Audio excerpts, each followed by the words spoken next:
Tintin XL 92.5 FM. All right, welcome in. The new drug today is a tough loss in Cincy. Thought you outplayed them and lost the game. Those are the ones that hurt the most. We'll certainly talk about that.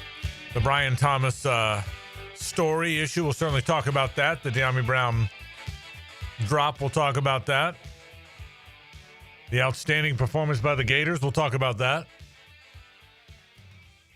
Did I miss anything? Georgia, Tennessee, you want to talk about that? Yeah, They're both really good, by the way. They are. They're both really good. I mean, they're both really good. We'll get to this in the college football rewind. Tennessee actually didn't fall in the poll, and I don't think they should have fallen in the poll. They look like they're absolutely headed to another playoff appearance. Yeah, despite the loss. I think they have a really good team. So I agree. By the way, as far as our picks go, here's what happened in the picks. First of all, I missed my game picker upper because the Tennessee guy can't make a field goal. Okay. I was mad about that. Yeah. I was bitter about that. The Vols, yeah. Well, he can't make one in regulation. Yeah, right. He certainly drilled the one in overtime, and there was zero pressure. A lot of good that did, you. I got game picker upper on me, but I don't care what you do in overtime. So he can't make the one in regulation. Then I lose another pick to you. I think it was you, one of y'all, because the Notre Dame holder can't catch the ball. That was a JJ game picker up. Okay, that ticked me off. Okay, so I was mad about both of those. But then I had the Colts, and one of y'all, was it you, that had who the Colts play? The Broncos. You had the Broncos? I had the Broncos. I'm the one that got that one ripped out of my soul. As bad as it went for my two, the game was over. Yeah. You had a game picker-upper, and they kept playing, and he kicked the field goal. Yeah. I knew I had the Colts. I knew one of y'all had the Broncos. And I thought, okay, no matter how mad I am about getting cheated on these special teams suck. I'm mad at all of them. I feel better about that one. So yeah, leverage. Denver gets called for leverage, 15-yard penalty. Colts get to retry. Can you imagine how bad? I mean, that's terrible for the Jaguars, too. That's not just a picks thing. That was like, oh, my gosh, you kidding me? But the Jaguars get one stolen from them, and then the Colts get a huge gift from Denver. But can you imagine? We know how bad it felt with the Jags with the pass interference call, which was a terrible call, by the way. And I'll stand by that. You can argue with me all you want. I'll give you a lot of thoughts on why I think that. But it's hard to win an NFL football game. We found it out yesterday. We found it all the time. To have one where the game's over, there's no time on the clock. It's over. Kevin Harlan is saying Broncos win, and then you find out, whoops, there was leverage with no time on the clock. Now. Yeah, I mean, but it's clear you can't mess with the long snapper. Yeah. No, I'm not saying it was a bad call, but I mean, can you imagine the gut feeling? Oh, sure. That plane ride home must have been a lot of fun. The Jaguars, we'll start with the Jaguars and a gut-wrenching loss for Jacksonville. We'll get to the Gators as well. Georgia, Tennessee certainly deserves attention. That was a fantastic game, and congratulations to the Bulldogs, both of them, for being good, but a great win for Georgia. I got thoughts on that. We got all kind of stuff. We'll talk some NFL. Coming up today as well. Who's good, who's not? The Chiefs 0-2, first time in the Mahomes era, and by the way, that's another. You got to make plays when the plays are there to be made. So we'll certainly talk about that on the program today. Let's start with the Jaguars. The Jaguars lose the Jaguars lose to the Bengals. The Bengals took their first lead of the game with 18 seconds to play. I thought the Jaguars dominated the game. I thought the Jaguars, aided by the fact that Joe Burrow got hurt, were the better team once that happened. I hate to see good players get hurt. I really do. But if you happen to be in a game where a really good player gets hurt, you have to win the game. And they weren't able to, and I know that's a gut-wrenching thought. So all the stuff, the Brian Thomas stuff, the De'Ami Brown stuff, we'll get to all of it. But I know you want to go on Brian Thomas because I just heard the handoff, which is fantastic. And I heard you on the Duval Rundown today.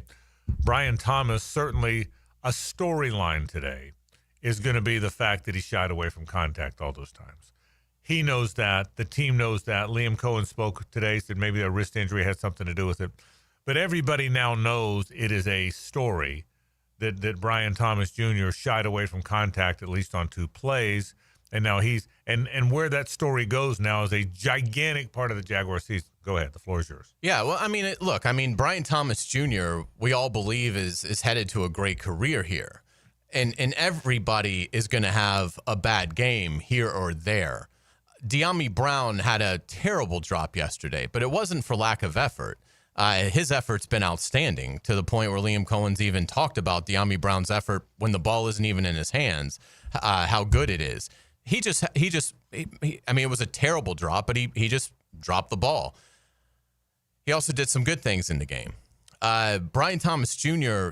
so far just looks like he doesn't want to be playing tackle football. And that's a concern. It's one thing to have drops in a game, but these are different because I think these are drops where you can legitimately question the effort that he is giving. And I would imagine it is going to quickly become an issue in the locker room among the offense and defensive linemen. I mean, they're involved in, heavy collision on every snap that they play. They never know when somebody is going to roll into their legs and snap their, ankle. But they don't go tentative on their blocks. They don't, you don't go, oh, okay, I'm blocked, I'm just going to stop because I'm afraid I'm going to get hurt if you're a defensive lineman. You think about, I just think about everybody in that locker room today, outside of the specialists, and it's a physical game, and these guys are sacrificing, their body for their career, obviously, but also for the team. And that's got to mean something. And when you're trying to establish a physical identity, you can't have arguably your best player saying, well, I'm not going to get hit. I mean, he catches a pass yesterday on a kind of a slant and just basically slides down, like has room to run, feel free to, actually make Cincinnati tackle you. And that was one of the good plays. But to drop a touchdown in the back of the end zone, to only put up one hand, and it just all day you saw his head kind of shrink into his shoulders. It just screamed of a player that was terrified of contact. And I do think it speaks to, I don't think he has a lot of trust in Trevor Lawrence.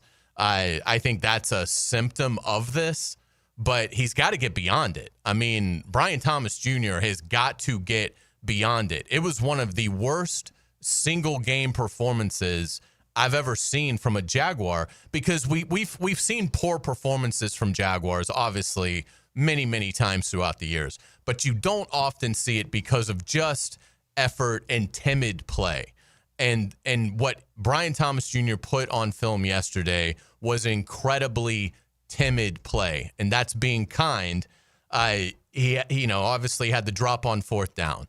And to me, I mean, yeah, maybe you can make the case, well, he's looking to find the marker, and okay, you got to catch the ball there. I mean, particularly when you've had the struggles that you've had, and it's hard for me to give him the benefit of the doubt that it was a drop because he was trying to make sure he got the first down when he has shrunk from contact the entire game. I just think you owe it to your teammates to at least give the effort. If you don't come up with the ball, you don't come up with the ball. Like I said, everybody's going to make mistakes. That's part of it. But these were mistakes that it felt like happened because he was afraid. And that's got to stop immediately. This wrist thing, I think, is a total farce. It never showed up in the injury report. So obviously it didn't stop him from having even a reduced amount of snaps in practice. He was a full participant. So, I think Liam is trying to do some damage control there, and I understand that. This is a big challenge for Liam Cohen, is a first-time head coach, to now have to navigate your star player looking like he'd rather be playing flag football than tackle football. And the real unfortunate thing about it is the offense looks spectacular. I mean, Liam Cohen is doing things. For years, I would watch games and be like, why can't the Jaguars design plays like this? You now have that guy. I mean, Liam Cohen is doing some really exciting things. The numbers this year compare just beyond favorably to the numbers through the first two games of last season. So it's an improved offense, but you've got your star receiver catching 5 of the 19 targets that he's had.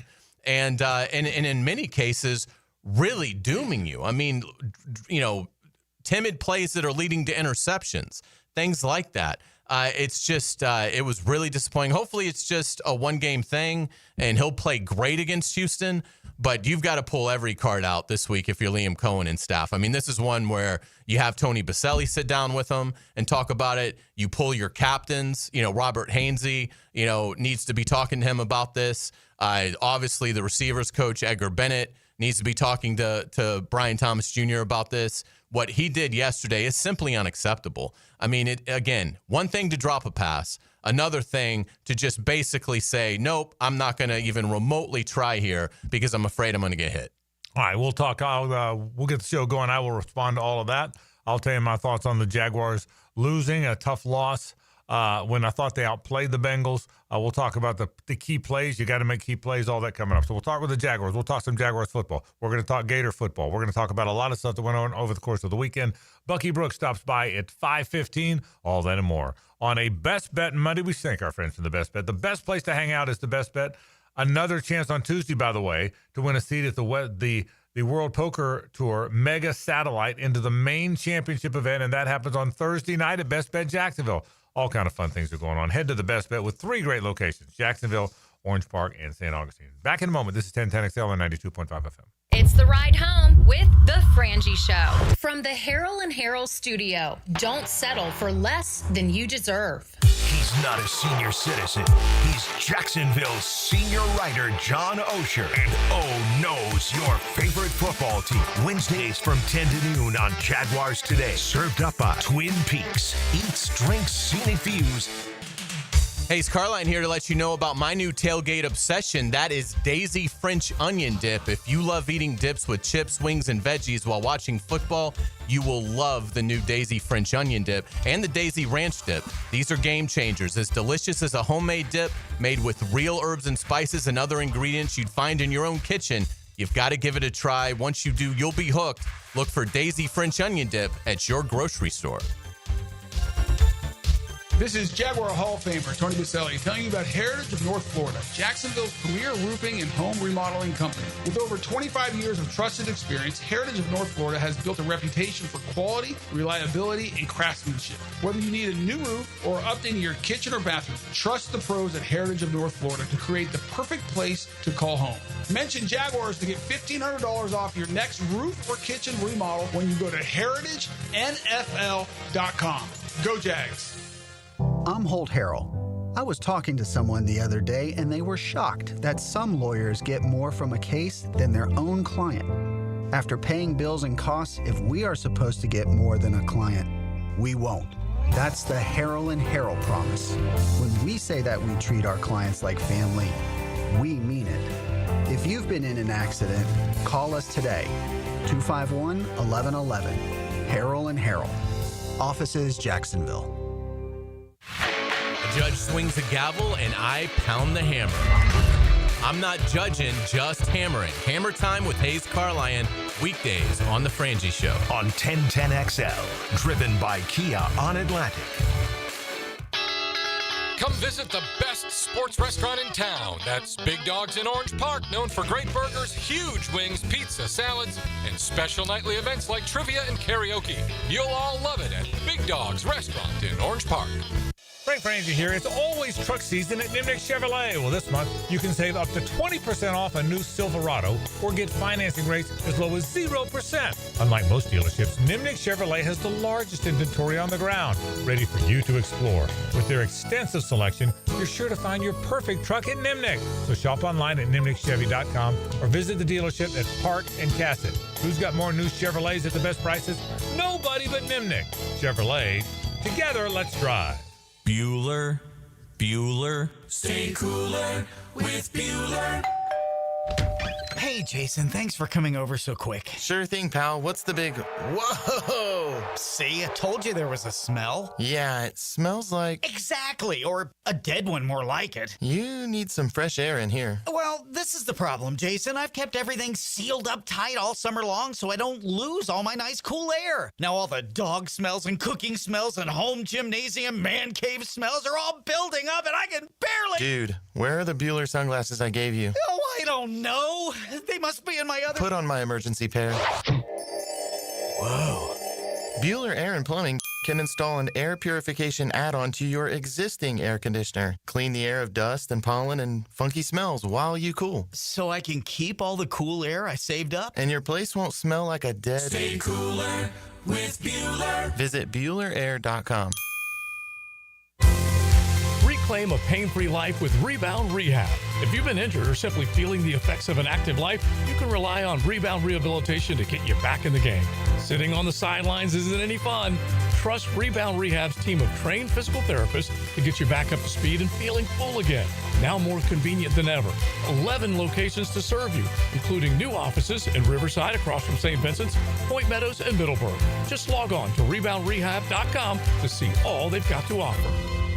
1010XL, presented by Farah and Farah, exclusive injury law firm of the Jacksonville Jaguars. When it's game time, Farah doesn't flinch. It's a Best Bet Monday on The Frangie Show with fantastic locations in Jacksonville, Orange Park, and St. Augustine. It's Best Bet. Frangie, Carla, and La Selva with you on a Best Bet Monday. We sure appreciate our friends at the Best Bet guys. They've been the sponsor around here for a long time, man, and I sure appreciate it. It's time for the ladies to get together, by the way, for some poker action. The Lips Poker event happens this weekend at Best Bet Jacksonville. The ladies are inviting the men to play along Sunday on the 21st in the Kings and Queens event. You can find out more details by going to bestbetjacks.com. That's at Jacksonville, but there's 3 great locations: Orange Park, St. Augustine, and Jacksonville. So let me start with my take on the Brian Thomas thing, which is the topic, and I wanted you to say everything you thought before, so because I want to take a little time on it like you did. First of all, it's obviously a topic now that he shied away from contact. 2 plays stood out to me. I didn't think about the one when he made the catch and stayed on the ground. That could have been if I didn't think about that one. I heard you and Tom McManus in the handoff, and Tom wasn't so sure that the drop on 4th and 5 was a timid issue. He just took his eye off it. So, and we'll never know. Only Brian knows that. Here's what I'll tell you. Right now, it's a story. It's a developing storyline that they have to address because it's a story. I'm not at panic mode yet because that's not been his pattern. He has played 19 games for the Jacksonville Jaguars. I don't think he has a pattern of shying away from contact. If it's a pattern, you've got a gigantic story. I don't sense that it's a pattern. I'm trying to think back to the first game when he only had 1 catch last week. I don't remember a shying away from contact moment. Now, maybe if I went back and watched the tape, I'd see one, but I don't remember one. I don't think it happened last week. Yeah, I don't think so. So this is the only game where I think that was an issue. It was a clear issue. You could see him duck down, pull his arms in. It was a clear issue. But I think what you do, and I'm trying to think why, though I told you this on the rundown today, there was a big hit in the first preseason game. The only really bad pass Trevor Lawrence threw in that game, the starters were only in for a series, or maybe 2 series, I think it was. And he threw a high ball to Brian Thomas Jr., and Brian got clocked. And I'm wondering, did that stay with him? And I don't know. I'm not a football player. I don't know you wonder if that stayed with him, and he hasn't been able to shake the feeling of getting drilled when the ball was high on him, when the ball was thrown high. So, and I don't know. But it's clearly a storyline. As leaders, what Liam Cohen needs to do, and I think will, is what's the best way to address it? I like the fact that Liam didn't say, well, I'm mad at him, so I'm going to yell at him. That you have to know your player. Do you know, is that the best way to handle it? I wouldn't think it is. I think what it is you have to get with the player and say, what's going on here? Are you gun shy? And if you are, why are you gun shy? And can you get through this? That's the next step is can we solve this? This guy's an important player. He's one of the best receivers in the league last year. He's a young guy. He's in his 2nd year in the league. He's one of your best players. If one of your best players has something going wrong, if it's a quarterback that keeps throwing interceptions, if it's a kicker that keeps missing field goals, if it's a player shying for contact, your job as a head coach isn't to rant and rave and scream and tell him how awful it is. It's to get with that player and find, how do we solve this? So solutions are way more important than problems.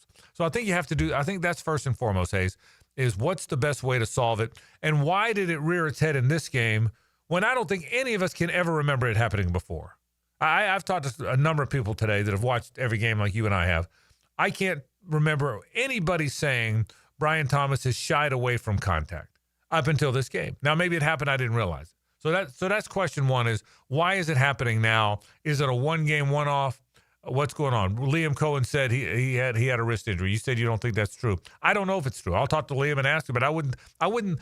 I like covering for your guy. I wouldn't think you're going to make up something. I think if Liam said he hurt his wrist, I think he hurt his wrist. But you have to find out why. So issue one, the question with Brian Thomas is, why is it happening and how do we solve it? I don't know that answer, but I think that. So that's where I stand on the Brian Thomas thing. Is if he's shying away from contact, to your point, you can't play NFL football if you're doing that. Beyond that, I don't know if dropping the 4th and 5 pass was because he was worried about getting hit. But in fairness to your point, it's disingenuous not to wonder if that's possibly it, right? After the other plays you saw earlier, of course common sense says that might be it. It also might not be it. He might have just been looking for the sticks, to your other point. So we don't know that. We don't know what he said when he was asked that. But I think everyone being candid and getting to it. So I think that's first and foremost. So that's the Brian Thomas stuff. I will say this.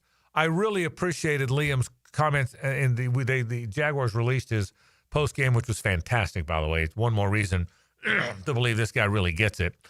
But I appreciate what he said. You don't win or lose on one play. You don't win or lose on with one player. You lose over the course of a game, and we all win and lose together, which is 100% true.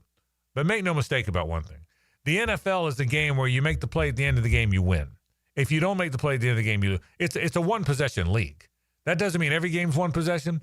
But for the most part, if you look at the scores over the course of a day in the NFL, there's a lot of one possession. So the 2 key plays and the De'Ami Brown drop was every bit as inexcusable as Brian Thomas's drop. Now, nobody's mad at De'Ami because it doesn't look like he shied away from contact, and it doesn't look like he had any other bad plays, and so he's kind of off the hook. And he scored in the game. And he's right. So no one, and I'm not saying you should be mad at him, but the whole world's furious with Brian Thomas and not mad at De'Ami. Well, the truth is, both of those guys would tell you they've got to make those plays.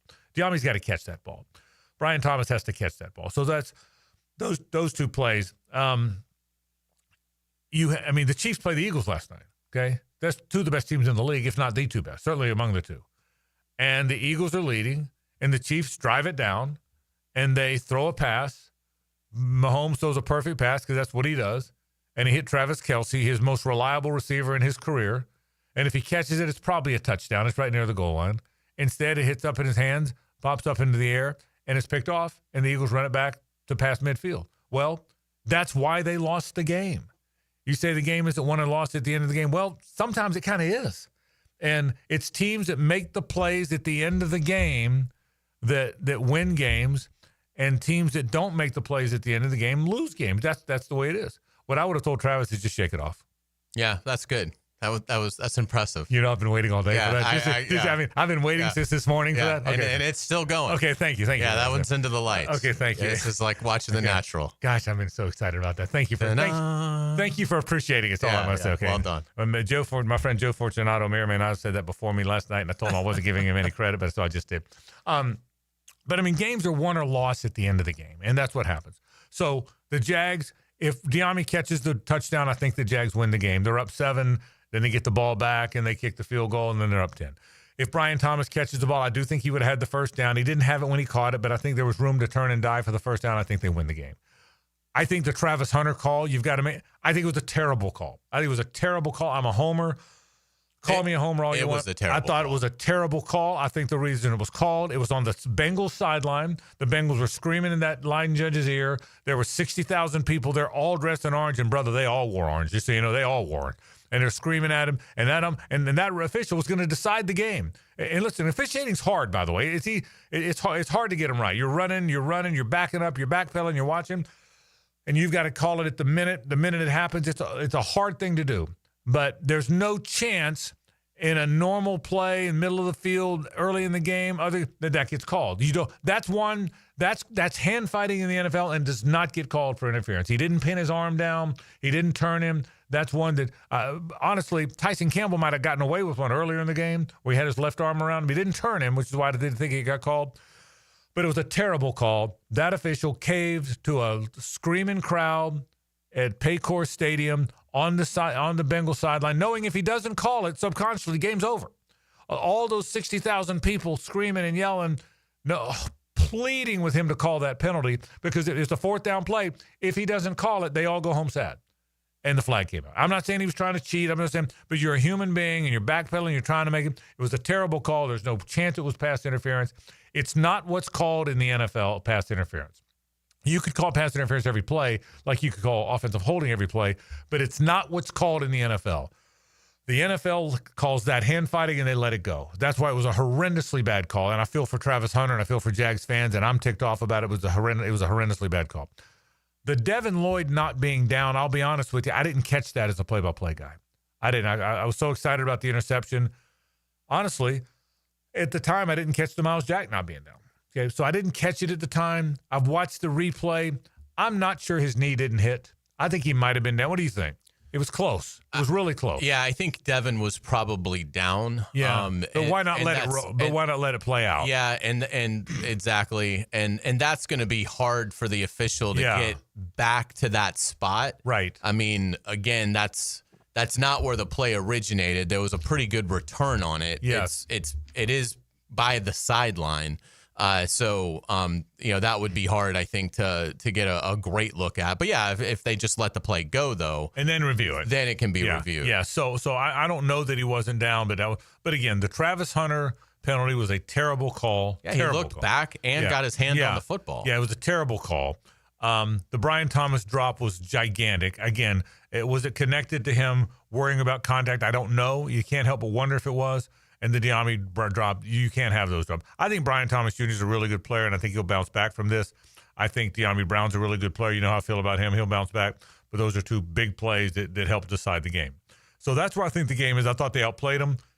The Bengals didn't lead the game until 18 seconds left. Their first lead in the game came with 18 seconds. It's hard to get one back that you lose because it's hard to win games in the NFL. But having said all that, I like where I think they are. I like where I think the Jaguars are. I think they've got a good team. I think they're well coached. I think they've got the right culture. The whole pulling in the same direction thing matters. I think you felt that. I was on the plane with those guys last night. I was on the buses drive to the airport with some of those guys. I didn't sense they were upset. They lost, but I've been on a lot of those buses and planes in these last 12 years, Hayes. I think they're pulling in the right direction. I think your point about Liam's play calling is dead on. I think they're going to be a good running team. We haven't even gotten to Bashaw Tootin, who I think is going to be really special. What a special guy to alternate in there with Travis Etienne. I think LaQuinn Allen, if those three backs stay healthy, I like where they are. I like where their team is. I think give Devin Lloyd credit. He beat out Ventrell Miller, at least for now, and has played very well at a very good level, including that great interception. So I like where their team is. It's hard to lose games that you thought you had won, and they lost a game that I think they thought they had won, and they should have won. But I like where they are. They've got to get through the Brian Thomas stuff. They got to get through. They got to get through any other issues. One other thing about the Brian Thomas thing: if it was going to happen, it's good that it is happening now and that it is so public, because everybody, most importantly, Brian.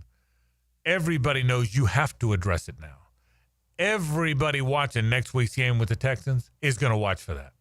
The Texans might have a little something extra for him just to see if he's willing to take a hit. He might get hit late. He might get there might be more hand fighting than normal. So he now knows, and they know that you have to address it now because of how public it is. That's an issue now that everybody has to deal with, and we'll see what happens. So the Jags lose. I thought they had the better team. I don't know if they'd had the better team if Burrow hadn't got hurt. But once Burrow went out, the Jags had the better team, and they outplayed them. They couldn't quite finish the job. They couldn't quite pull away, and they wound up losing the game. The Jags are 1-0. We'll talk more about that as we go. Let's take a break. Florida LSU is our topic after this. The Frangie Show from the Harrell and Harrell studio. Don't settle for less than you deserve. When it comes to glass, you don't want average. You want flawless. Duval Glass and Mirror has transformed homes and businesses across Jacksonville for over 35 years. Frameless showers that wow. Mirrors cut exactly to your style. Fogged or broken glass replaced. Decorative tabletops. Windows replaced or repaired to stand up to Florida storms. All backed by a 100% guarantee. Visit DuvalGlass.com for your free quote. There's only one name for glass and mirror around these parts. It's Duval. Jacksonville is my hometown, and nobody knows roofing like me. I'm Ronnie, the owner of Brandon Roofing. We handle everything from repairs to full roof replacements, start to finish. We give honest quotes, use quality materials, and clean up like we were never there. We all look at Google reviews, so go ahead and check out ours. We're proud of all our 5-star ratings. I would say we treat you like family, but some people don't like theirs. Go to brandonroofing.com today to schedule your free roof quote. License number CCC 1328006. September is Prostate Cancer Awareness Month. Here's a reminder to get screened. Ackerman Cancer Center offers on-site imaging and other diagnostic services. Early detection saves lives.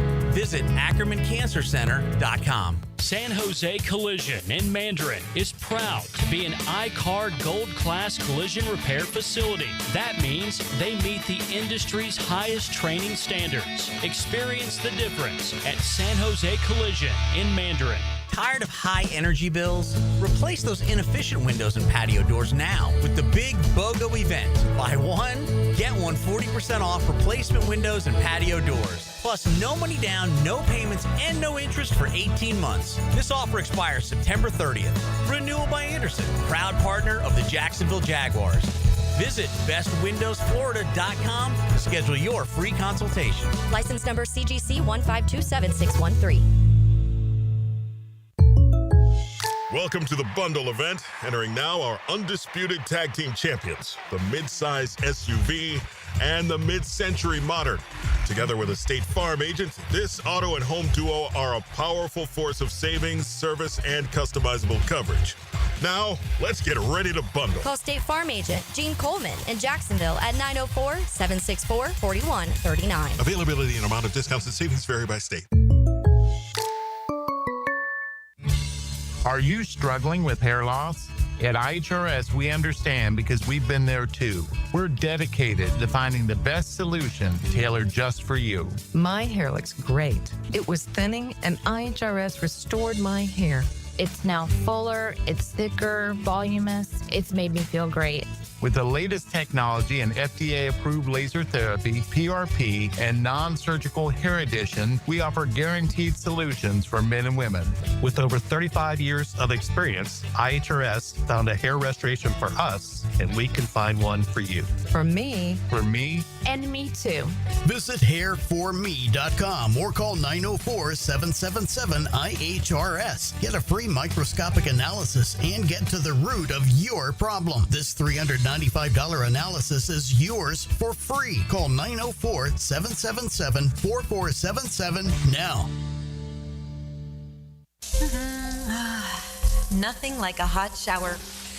Wait, why is the water up to my ankles? It's the dreaded clogged shower drain, hair, soap scum, and last week's mystery goo. It's touching my toes! Don't panic. Call the pros at Duck Duck Rooter. We'll tackle plumbing, septic, and even the nastiest shower clogs. Call 904-862-6769 or visit duckduckrooter.com. Duck Duck Rooter. When you're stuck, call the duck.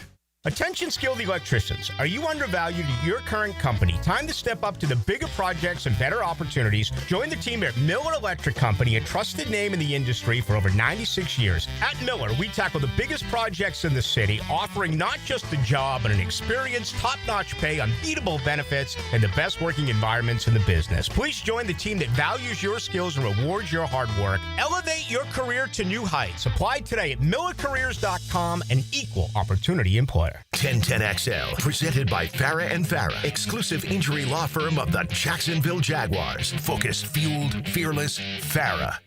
1010 Take. The 1010 Take is brought to you by Duck Duck Rooter, plumbing, septic, and air conditioning. When you're stuck, call the Duck, duckduckrooter.com. The Florida Gator football program, and I am a proud graduate of the University of Florida, and it has been my favorite college football team and one of my favorite teams in all of sports since I was 6 years old, when my dad told me in 1963 and 64 that we were Gator fans, and they have this really good quarterback named Steve Spurrier, and that's when we became Gator fans. So I got a little bit of a reference on it, or point of reference. The Florida football program is at its lowest point since I was a junior and they were 0-10-1. This is the lowest point of the Florida football program since they were 0-10-1 and I was a junior in college. I remember 0-10-1. I went to every game. I was drunk every game. I came home every game to my apartment long enough to sober up and get drunk again every Saturday night. That's what I did. And this is the lowest point they have been since then. Billy Napier is 20-21. He has a losing record at the University of Florida. I'm not suggesting we're Notre Dame or Alabama. I'm not saying that. But we're way closer to Notre Dame or Alabama than we are Amherst. And he has a losing record. I am so disappointed because I drank the Kool-Aid and thought this would be a special season for the Gators. I think they've got some good defensive players. We weren't wrong about that. I think they've got some good receivers. I think there's some talent there. I think there's some guys that are going to play in the NFL. But as a whole, the team, it's the lowest point the Florida Gator program has been at since I was a junior, and they were 0-10-1, and I am appalled at how badly it's gotten. I'm going to get into details of the LSU game, but first things first, that is the 10-10 thing. Yeah, and it's a good one. And cheer up, because you still go to number 4. You play number 5 here in Jacksonville. You host number 7. You host number 8. You go to number 10. You go to number 13, and you host number 15. So, if it feels... Thank you for that. Yeah, if it feels like... Now I feel like rock bottom, now just wait until Halloween. Thank you for that. Now I feel better. At least by Halloween, you'll almost be done with it. You only have another month. But, yeah, they're 1-2 already with 7 games coming up against teams ranked in the top 15. So it is going to be a just absolute massacre. And... yeah, I mean, defensively, Florida has been fantastic. They've allowed, 2 defensive touchdowns this year through 3 games? I mean, that's outstanding. How you could throw 5 interceptions and still hold LSU to 20 points at night in Death Valley is a big statement of the defense. Now, obviously, they've allowed 2 touchdowns. Yeah, 2 offensive touchdowns. And one was like a fluke deep ball against USF. That's right. Yeah, so I mean, defensively, they've been they've been what they were billed to be. But offensively, it's just a disaster because the quarterback's just awful. Right. I mean, and again, whether that's, to me, it's we're too far into it for rust to still be on the table. So obviously, DJ Lagway was way overrated, in my opinion, in my own estimation. I thought he was going to be fantastic. A lot of our minds. But he is. He is just lost right now. I mean, he can't read a defense at all. Has no real situational feel for and all those 5 interceptions, they were all on DJ Lagway. There were not like 2 of these where weren't tipped or the ball should have been caught but it got deflected, or these were 5 bad decisions, bad throws. And I will say this big picture, I agree on every bit of that. He was overrated. People say, well, he hadn't practiced and we saw some good things. I think last year we talked ourselves. We wanted so badly for him to be great that we held on to. And there was some good stuff last year. He had that high percentage of the best percentage or efficiency for a freshman. He threw some beautiful deep balls. He slung defensive players off him and kept his footing and completed passes. That was all good stuff. We let that hide from us the fact that he threw 9 interceptions in limited time, 12 touchdowns and 9 picks last year, that he completed somewhere in the mid-50s percentage-wise, that his ball doesn't spiral, that his feet never get set. We forgot. We ignored all that because we wanted and he's a young player, and we wanted the good so badly. So that's part of it. He's not the only problem, though. That offense is horrendous. The most of all the things, and I've defended Billy, and I've rooted for Billy, and I think Billy's a good guy and all that, but he's under 500 at Florida in 4 years. No longer can you blame the condition that Dan Mullen let it in and the culture, and no more. You've had enough time. And when I heard his comments after the game, Hayes, when someone said, did you think about demoting DJ? No way, DJ's our quarterback. And did you hear the next thing he said? He said, he's one of the best in the country. If you are that delusional, if you've watched him and you are that delusional, we all believed he could become that. Nobody believed he was that. He's stubborn. Billy refuses to change his offense. He's not going to pull the quarterback. I'll say one thing about the ball coach. Of all the great things I love about Spurrier, and there's a ton of them, he was never afraid to play the next guy. If this guy's not playing well, you got to go play the next guy. I don't care if he's a freshman, a walk-on. I don't care what he is. If this guy's not working, you got to play the next guy. And then he might even bring the starter back. That's exactly right. Just whatever's working. He used to say, bring him over to the sideline and let him watch for a while. So it's a lost program. You know they're going to lose most of their game. They might beat Mississippi State at home. We know they're not winning at Miami. You know they're not beating Texas. I watched Texas A&M. They're not beating them. Nope. I watched Texas and Tennessee and Georgia. They ain't beating them. I've watched FSU. They're not beating them. I haven't watched Ole Miss close, but I'm guessing over there they're not beating them. So you know now they're headed for 3 or 4 wins. You know now he's going to get fired. You don't know when he's getting fired. Scott Strickland has no choice. And by the way, he used up his mulligan. The mulligan was last year when everything was going bad and people thought he was going to be fired, and Scott Strickland stood up, and I applauded him for it, and I agreed with it. And he pounded the podium and said, this is my quarterback. And he sent out a release that said, Billy Napier is going to be our quarterback, coach. Billy Napier is going to be our coach. And I applauded him for it. A lot of people killed him for it. And Billy used that mulligan well. If you get a mulligan, you want to hit the next one down the middle. Okay, if you get the mulligan, use it well. And he used it well, but he used up his mulligan. It's time.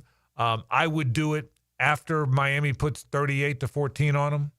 I would do it this early. I understand the rational reason not to. I think you want to get ahead of the portal. My guess is he won't do it that early. They'll have the off week. Texas will come in there. They'll play Texas tough because it's a home game and they're good defensively, and Arch has been struggling, but Texas will beat them. They'll beat Mississippi State maybe. They'll lose at Texas Tech. At Texas A&M. They're headed to, realistically, they're headed to, if they beat Mississippi State, Kentucky, and upset one of the others, that's a 4-win season. And I think that's their ceiling. That's the ceiling is Mississippi State and Kentucky, and they're good defensively, so they're going to give some teams problems. The ceiling is 4, at the most 5. At the most, the ceiling is 5. You can't keep the coach then. I would do it sooner rather than later. It's the lowest point Florida football has been at in my lifetime since I was a college student in the 70s. We'll take a break. Hayes has headlines after this. The Frangie Show from the Harrell and Harrell studio. Don't settle for less than you deserve. The best place to get trucks is Nimnick Chevrolet. But did you know Nimnick Chevrolet is way more than just trucks? While most dealerships are running low, Nimnick has the largest inventory of new Chevy SUVs in town right on their lot. With low promotional rates, now is the time to save big on the most popular Chevy SUVs like the all-new redesigned Equinox. Plus, with cash incentives and Nimnick savings, you'll save thousands only at Nimnick. If you're looking for better fuel economy or just need a little more room for your growing family, Nimnick Chevrolet's wide range of models ready to drive means you'll find exactly what you're looking for at Nimnick. So head to Nimnick today. Of course, it's the best place for trucks. When you go to Nimnick, it's way more than trucks. It's great SUVs as well. So hit the Nimnick today. Where's the best place to get cars, trucks, and SUVs? Nobody but Nimnick.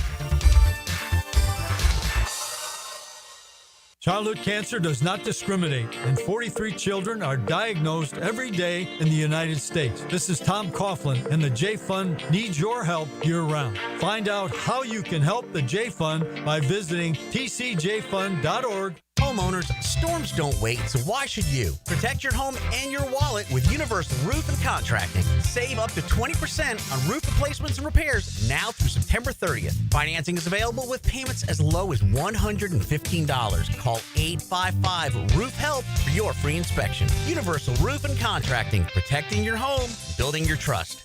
License number CCC 057165, CBC 1258484. UniversalRoof.com.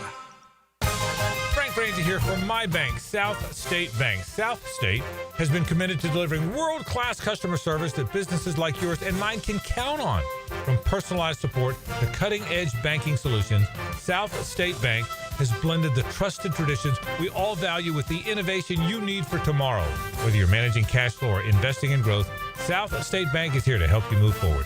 Visit southstatebank.com or visit your local branch today. That's South State, member FDIC. Get ready for the football weekend by hanging with Lauren Taylor and Tommy Mack as Helmets and Heels is live from Big Dog Sports Restaurant in Orange Park this Friday from 2 to 4. Come see why everyone says Big Dogs has the best wings in town.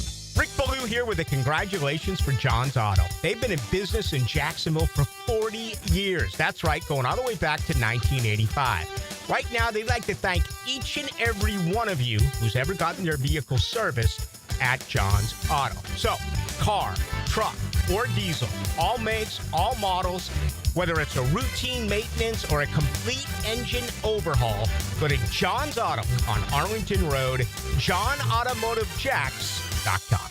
Julington Creek Pest Control has been serving our community since 1984. Our turf management program is an all-out blitz, granular fertilization, weed and insect control, keeping your lawn championship green all year. Quarterly pest control stops bugs before they ever cross your goal line.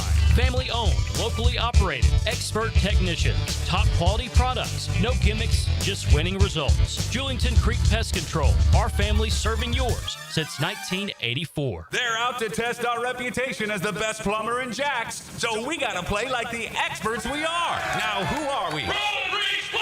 Now that's what a winner sounds like. Customers always win with Roland Reach Plumbing at plumberinjacks.com. Hey, Jacksonville, I'm sure by now you've seen our bright green GFL trucks and containers throughout the greater Jacksonville area. We are an industry leader in solid waste and would love the opportunity to earn your business. We are committed to customer service, reliability, and have unwavering focus on safety. Whether commercial or construction, let us haul your waste away. Call 904-760-5880 to get a quote today. GFL, green for life. Hi, folks. Jason Parker here with Performance Painting. Ever wonder what to do with leftover paint that you don't want? Here's a few options. Paint can be placed in the regular trash if it's dry. Simply stir in kitty litter to a thick consistency. Then wait a few days with the lid off till it dries. Also, if the paint is good, there's many charities or churches that would love to have it. If you'd like more tips or have a project, we'd love to help. Go to performance-painting.com. Performance Painting. Repair, protect, preserve. Frank Frangie here. Bono's Pit Barbecue has been serving up legendary barbecue on the First Coast for over 75 years. And this month only, Bono's has loaded barbecue tater tots. That smoked pulled pork on top of tater tots with melted cheddar cheese sauce. You won't find this anywhere else. And with 18 Bonos around town, there's always one nearby. You can see all the locations at bonosbarbecue.com. Remember, the loaded barbecue tater tots are served for a limited time only, so don't miss out. If you don't see a pit, it ain't legit. Jimerson Burr is a full-service, Florida-based commercial law firm that has experience and capabilities to handle any legal issue a business is confronted with. Learn more about what they can do for you at jimersonfirm.com. 1010XL, presented by Farah and Farah, exclusive injury law firm of the Jacksonville Jaguars. Still, present, ready. Farah doesn't flinch. Ladies and gentlemen, may I have your attention, please? Gather round. It's Hayes' Headlines, presented by Harrell and Harrell. Don't settle for less than you deserve. Hear all about it. Here's Hayes Carline.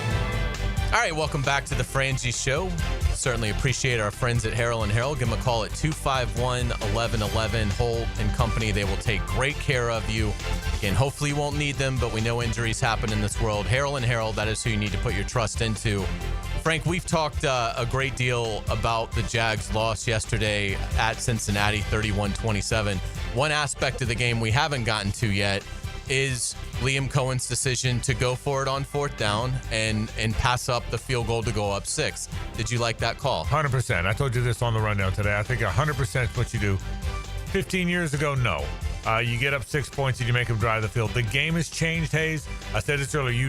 You don't win football games, and I've talked to more coaches about this.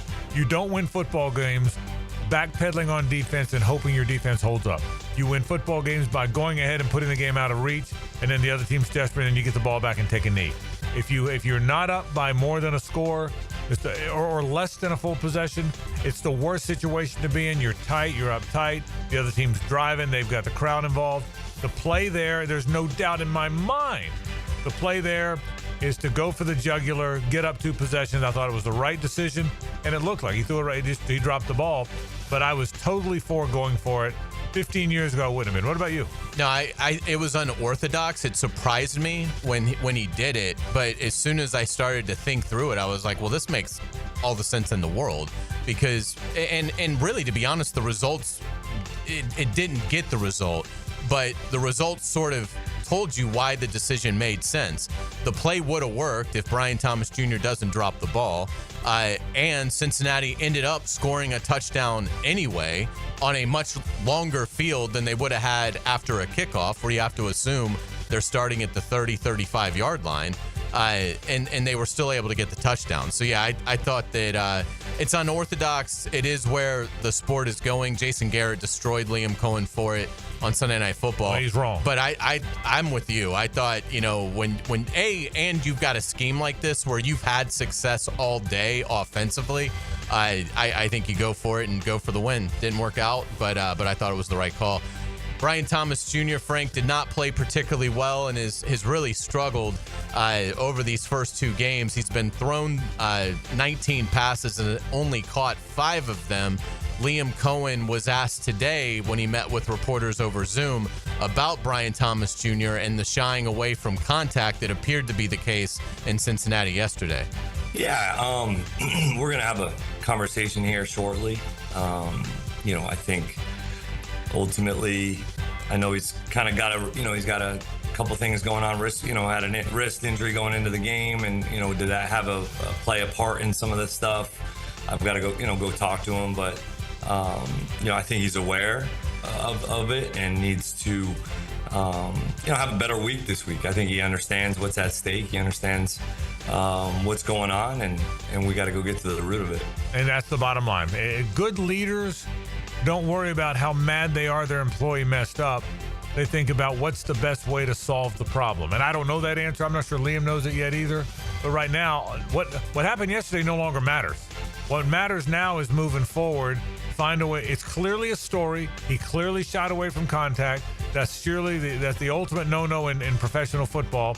And how do you fix the problem? And is there a way to fix the problem? I love how Liam's going about it. A massive story on the other side of the field yesterday. Cincinnati quarterback Joe Burrow injured his toe. That injury will require surgery, so Burrow is expected to miss 3 months with the turf toe. Radically changes the AFC race. Well, he's been hurt a lot, hasn't he? The reason Jake Browning's beaten the Jags twice is he was hurt 2 years ago. There's no question. He's one of the best quarterbacks in the league. Might be the best pure passer in football, and gone for a long time. Definite blow to the Bengals. And again, Jags are kicking themselves a little bit because you had an opportunity. You don't ever root for a guy to get hurt, but once he's out, go win the game. They weren't able to do it, but a big blow to the Bengals, no question. Week 2 concludes tonight with a doubleheader. We'll start with the first game. Big one again here in Jacksonville. Tampa Bay at Houston. Here's how I look at this, Hayes Carline, for the bowl school. If the Texans win, I can get a little happiness out of it because I got a game picker-upper on you two losers. If the Bucks win, I'll be extremely happy because the Texans lost. That's how I look at it. Who do you think wins? I picked Texans. I think Tampa Bay's going to win. You do, but I picked the Texans because I'm trying to get it. Well, and that was Friday. Yeah. Now we're Monday. But I thought Friday. I thought Tampa Bay was going to win. I'm trying to win the pick. But my honest opinion is Tampa Bay will win. Gotcha. Okay. Chargers at Raiders tonight at 10. Who do you like in that game? Yeah, I love the Pete Carroll breaking the board thing. The Chargers are really good, and I think they're going to win the game. But that's the heck. I won't be able to stay up and watch it because I'm an old tired guy. But I'd love to. I wish I could stay awake for that one. Well, you make it to the end of the first. That's quarter. That's the ceiling. Okay, that's the ceiling, and that's what I'll try. I won't even make it to the end of this one. Yeah, terrific game, but I think the Chargers will win. Very good. It should be an exciting game. Let's get into some other quarterback injuries around the league outside of Joe Burrow. Start in Washington, quarterback Jaden Daniels dealing with a sprained left knee. His status for this week's game against Las Vegas seems iffy. That could be massive for Washington. Yeah, there's no question that he is such a, now look, it's a long season, but he is a terrific player and one of the best young quarterbacks in the league, and you would hate to see him out for very long. Vikings quarterback J.J. McCarthy will miss Sunday's game against the Bengals with an ankle injury sustained last night in a loss to Atlanta. Minnesota expects McCarthy to miss 2 to 4 weeks. Minnesota really starting to get thin offensively. Running back Aaron Jones also expected to miss time with a hamstring injury. Yeah, and I tell you, Minnesota didn't look like Minnesota, so it'll be... They McCarthy to be healthy and to be good. They're good at a lot of spots. It'll be interesting to see what they've got. It really will. Let's get it to college football. Florida coach Billy Napier says defensive tackle Caleb Banks re-injured his foot in the loss at LSU. and will miss significant time. Massive bummer for a player that came back to school hoping to be a first-round pick and basically looks like he may only play like half a game of his final college season. You know, there's so much wrong with what's happening with the Florida football program, and I'm not going to blame it on luck, but they haven't had Dallas Wilson at all, and now they're not going to have Caleb Banks at all. Two of their better players. That's a shame. The firing cycle has begun. Virginia Tech fires Brent Pry after a 45-26 loss to Old Dominion at home. Pry was 16-24 with the Hokies. UCLA cans Deshaun Foster as the Bruins dropped to 0-3. A puzzling hire at the time. Yeah. Foster's tenure lasted just 15 games. He was 5-10. Well, Chip Kelly surprised him when he left a head job to go be a coordinator. And they weren't sure what to do, so they gave it to a guy the players liked. And Deshaun was a good player there and a good player, but obviously the wrong guy for the job. It'll be interesting to see what that job fetches. Virginia Tech, I wonder if does Shane Beamer leave South Carolina to go to coach at his dad's school? I wouldn't. Yeah, that's the big question. Well, you say that, but he's never winning anything at South Carolina. Virginia Tech, you go to the ACC, you could win something. He's never winning anything in South Carolina. So we'll see. Yeah, good point. It is hard to recruit at Va-Tech, though. Yeah, but that's the other side of it. Yeah. Let's get into golf. Scotty Scheffler wins the Procore Championship in Napa by one shot over Ben Griffin for his 6th win of the season. The U.S. Ryder Cup team used this event as a tune-up for next week's Ryder Cup at Bethpage Black. Scheffler has earned $27.6 million this season. Who wins 6 times in a golf season? It's ridiculous. And he's done it in back-to-back years. Yeah, you don't win 6 times in a golf season. Did you hear what the guy who finished 3rd place said? No. He was like, I really wish Scotty wasn't in this. And he was dead serious, too. Because it's one of those tournaments that usually it's those level guys, like Correct. the 100th in the world that win. So I guess 2 years ago, they took like a month off the U.S. And they team lost. and they got embarrassed. Yeah. So I think it was, hey, let's play in this event as sort of a tune-up. It was smart. But it does lead to a better field for the guys that are trying to keep their card and earn some money. We will get you out on our musical note of the day. I always love these. On this day, back in 1983, if you saw ZZ Top at the Jacksonville Coliseum, lucky you. It was on this date. What would that be now? 38 years ago? Something crazy I'm like the wrong that. guy to ask. Yeah. ZZ Top was supporting their album Eliminator. The band has sold over 50 million albums and was inducted into the Rock and Roll Hall of Fame in 2004. This is legs. That would have been, if we had a time machine after the show, the three of us, we're going back to this date in 1983, and we're going to go see ZZ Top You know at what? the Jacksonville Coliseum. That's a great call because we talk about all these old bands. ZZ Top doesn't make the Frangie show enough. We forget about them. Yeah. All the other bands we talk about are the three-man band from Texas was fantastic. Well done. Thank you. Back in a moment with Hour 2. Stay with us.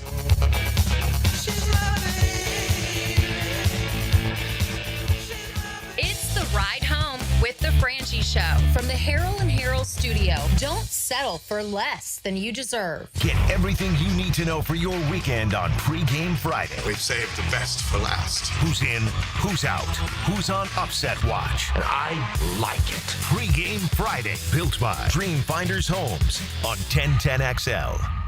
This is Hayes Carline for Atlantic Infinity. If you're shopping for a new ride, you've got to check out Atlantic Infinity. Not only do you get a luxury vehicle, you also get the Atlantic Infinity Promise, free with every new car. That's almost $2,500 in added value just for buying smarter. And you don't have to sweat it out on the lot. Shop in their indoor, climate-controlled showroom. It's cool, comfortable, and hassle-free.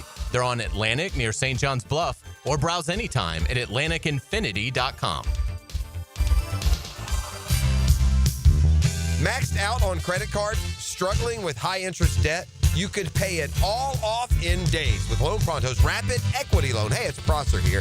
Get cash out now without touching your low-rate first mortgage. No appraisals, no waiting, no BS. The Rapid Equity Loan Program at Loan Pronto is amazing. One Loan Pronto client just got $300,000 approved in under 24 hours. They paid off debt, renovated their kitchen, and cut their monthly expenses by $1,800. That's a huge turnaround. Instant approvals, low rates, no hard credit pull up front. That's Loan Pronto. Listen, your home equity is yours. Use it. Get cash to consolidate your debt down to one easy, low monthly payment. Call Loan Pronto now for a free instant appraisal for your home and see how much cash you can get today. Loan Pronto is an A-plus rated by the Better Business Bureau and have nearly 2,500 five-star Google reviews. Call now and start the conversation. Go to loanpronto.com or call 999-1508. That's loanpronto.com. This is Hayes Carlion for Harrell and Harrell. I was at lunch with my good friend Holt, and he was telling me that sometimes a lawyer can get more from a case than their own client. I was surprised to hear this, but Holt said that doesn't happen with Harrell and Harrell. They'll never take a fee that is greater than their own client. When they say they treat their clients as a person and not a file, they mean it. Hopefully you won't need them, but if you're ever injured, call Harrell and Harrell at 904-251-1111. That's 904-251-1111. The Friday Night Lights are shining even brighter as 1010XL has partnered with Channel 4 to bring you Friday Night Lights, a live streaming show at 7 o'clock every Friday, presented by Farrah and Farrah on the social media channels of 1010XL and Channel 4. Your home is your sanctuary where memories are made. Jax homeowners trust Superior Fence and Rail to make their home feel safe, secure, and complete. Imagine a classic wood fence for privacy, sturdy aluminum to protect your pets, or a modern vinyl design that boosts curb appeal. Every fence is built with precision and pride, standing strong in every season. When you're on the fence, about a fence, SuperiorFenceandRail.com. Storms are part of every season. Make sure you're protected. Call American Electrical to make sure you have the best in surge protection. Don't lose your home electronics to a lightning strike. Call 737-7770 for American Electrical. Home of the Jacksonville Jaguars. WJXL AM Jacksonville Beach. WJXL FM Jacksonville Beach. Start your week off with today's restaurant of the day, Flame Broiler. Try their new chicken avocado salad bowl at $10.99. Fuel your day with Flame Broiler's protein-packed bowl served at 5 locations, including the newest at 103rd Street. Hey everybody, it's Mike Dempsey, and I like to only recommend the very best, which is why I'm proud to say that I chose Pella Windows and Doors for my own home. Now's a great time to upgrade your home with 0% financing for up to 72 months. That's 6 years of interest-free payments with Pella on the best windows and doors in the business. Don't wait. Schedule a free consultation at PellaJax.com or just visit their showroom on Phillips Highway just north of Bay Meadows for quality you can trust and savings you can't miss. That's Pella Windows and Doors. Rotator cuff injuries are common among athletes and those who have physically demanding careers. Don't let this injury keep you away from the sport you love. Dr. George Barry here, and the first thing you need to do with a serious shoulder injury is to diagnose where the damage is and how significant it is. Rotator cuff tears are either acute tears sustained during an injury or accident, or degenerative tears. If you're interested in learning more about rotator cuff repair and how our expert team of orthopedic surgeons can help you, call Barry Orthopedics today or visit barryorthopedics.com. At the First Coast YMCA, you'll find much more than just a gym. We offer many ways to help you become more active, reach your weight loss goals, and find your inner strength. Membership at the Y includes state-of-the-art facilities, a huge variety of fitness classes, and programs for all ages. It's easy to join the Y since it's affordable for all incomes. The Y is a great place to make connections and experience something new.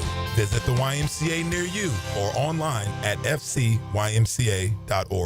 I'm Max Fink with your 1010XL Southeast Orthopedic Specialist local sports update brought to you by Brandon Roofing. The Miami Hurricanes put a halt to the USF Bulls' Cinderella story this weekend, handling them comfortably 49-12. That placed the Miami Hurricanes at number 4 in this week's AP poll, while USF drops out of the rankings. It's 81 degrees at 5 o'clock time and temp, brought to you by Mueller Air and Plumbing. Stay cooler with Mueller. 1010XL, presented by Farrah and Farrah, exclusive injury law firm of the Jacksonville Jaguars. When it's game time, Farrah doesn't flinch. It's a Best Bet Monday on The Frangie Show with fantastic locations in Jacksonville, Orange Park, and St. Augustine. It's Best Bet. All right, Hump Day High Hands continues this month on Wednesdays at Best Bet Jacksonville. That's 10 in the morning till 6 at night, and then again 8 p.m. to midnight. Hump Day High Hands, man, all kind of fun stuff. Always going on at the Best Bet. That's Best Bet Jacksonville on Monument.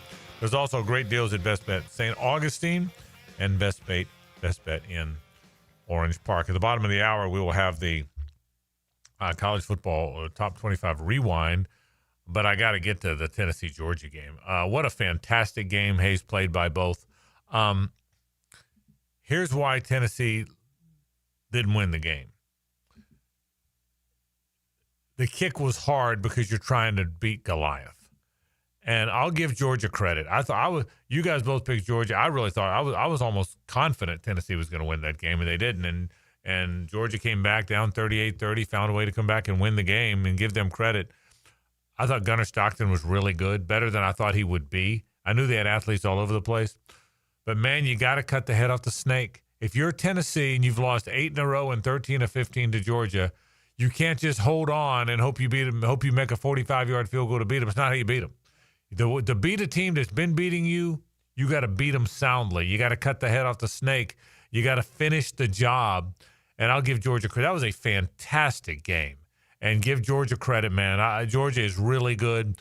They're in my opinion, they're the program in college football for the better part of the last decade. And it's hard to beat a team that's that good and knows how to win like that team does. They're just so hard to kill. That was what was so impressive about Notre Dame beating them in the playoff last year. Is Georgia's just so hard to finally put that final nail in their coffin in a game. And Saturday was a prime example of that. Now, maybe Notre Dame wasn't in the playoff, wasn't maybe as terrified because they don't obviously play Georgia all that often.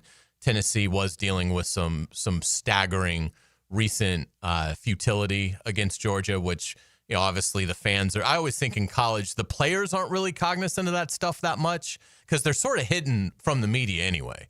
It's not like the NFL where they open up the locker room and everybody's sort of, available to be, do an interview.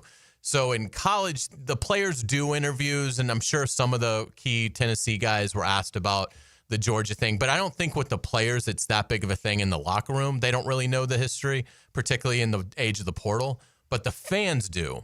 And when it's in your house and the fans start getting tight, it just trickles down to the players. And I think they feel that. And yeah, I think for the kicker, I thought Tennessee played with pretty good maturity in terms of that. But obviously the kicker, it wasn't even close. I mean, he wide right. He missed it by a mile.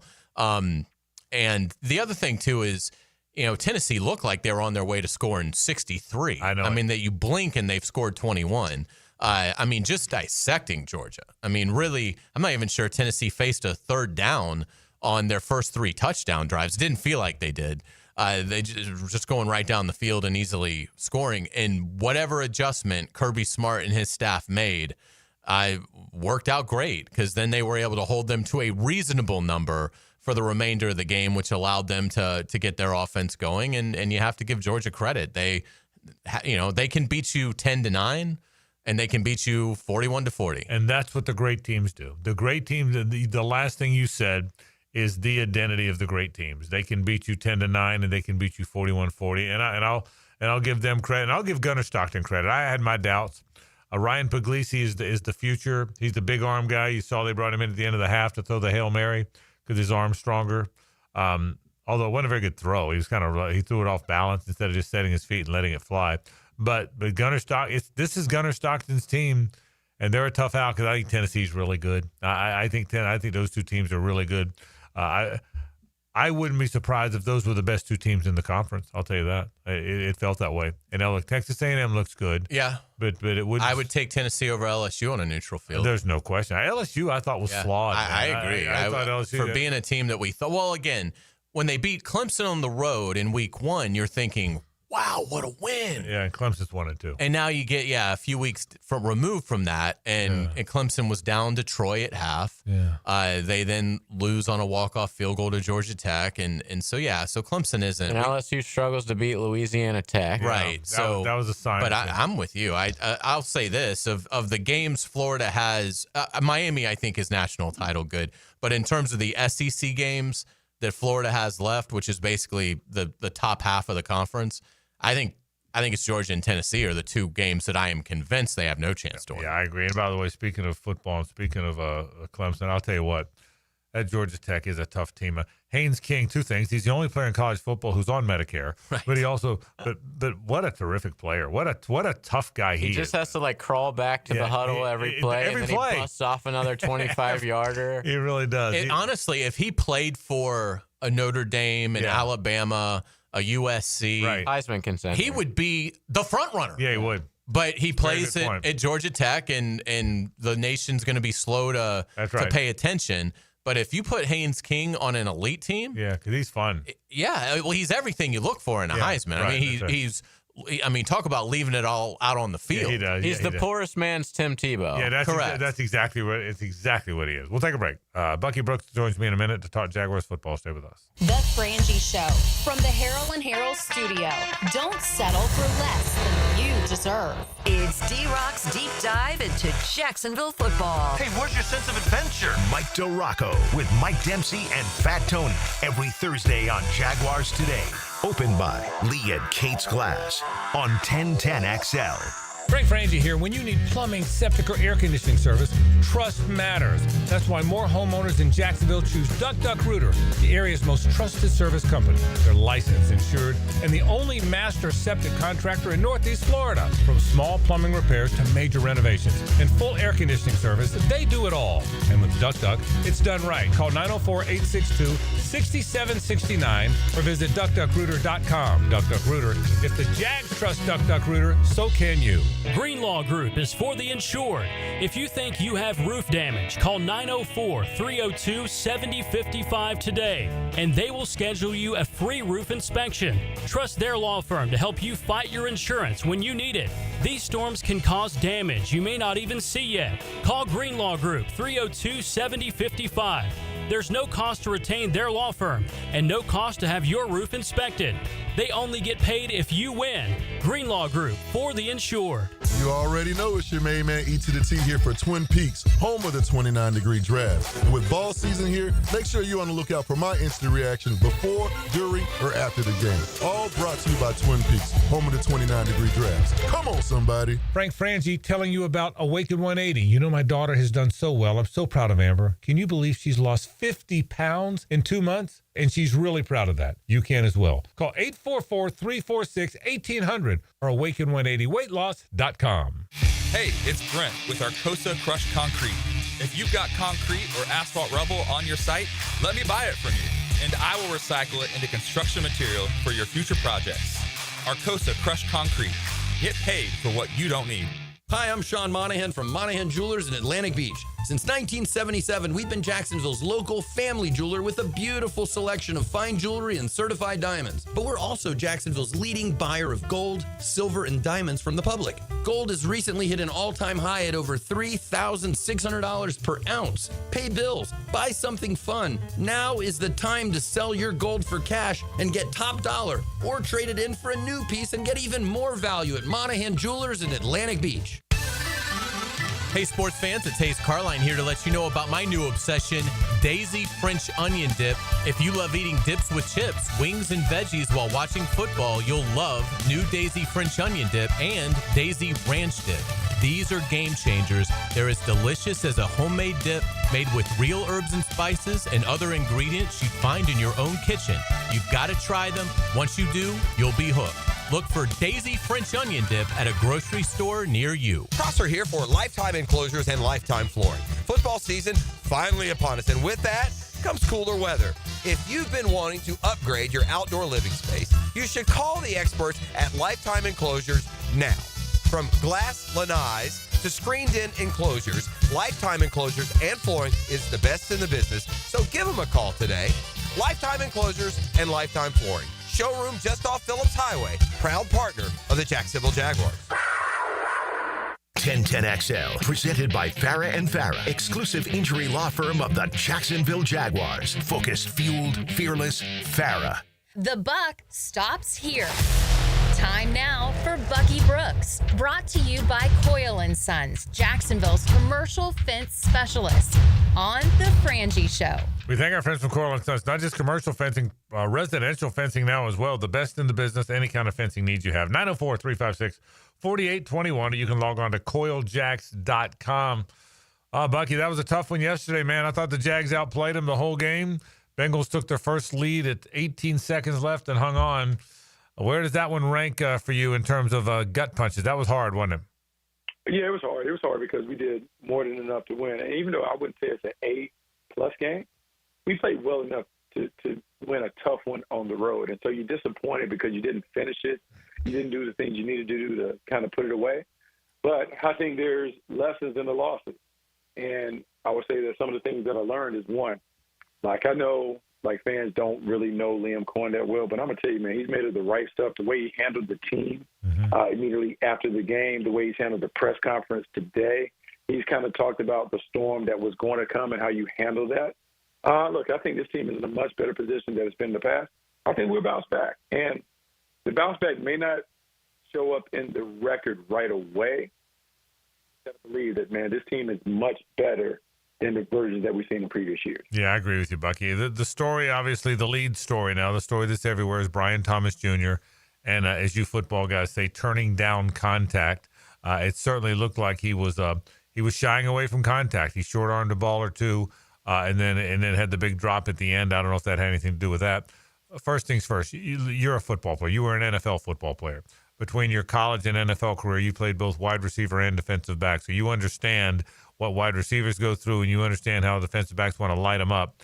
In your opinion, what has happened with Brian Thomas Jr.? Why does it look like, at least for one game, it's only one game, I don't want to act like it's a pattern, but it looked like he was really shy and shying away from contact yesterday. It was pretty clear. What happens? What do you think happened with Brian Thomas, and where do they go from here? So a couple of things. Let's back it all the way up to after last year when he was celebrated and there was conversations about him being a top 5 receiver in the league. We were talking about he might be the best receiver that we've seen since Jimmy Smith. Right. What happens for players, man, that's a lot of internal and external pressure that you can put on yourself, trying to live up to those expectations.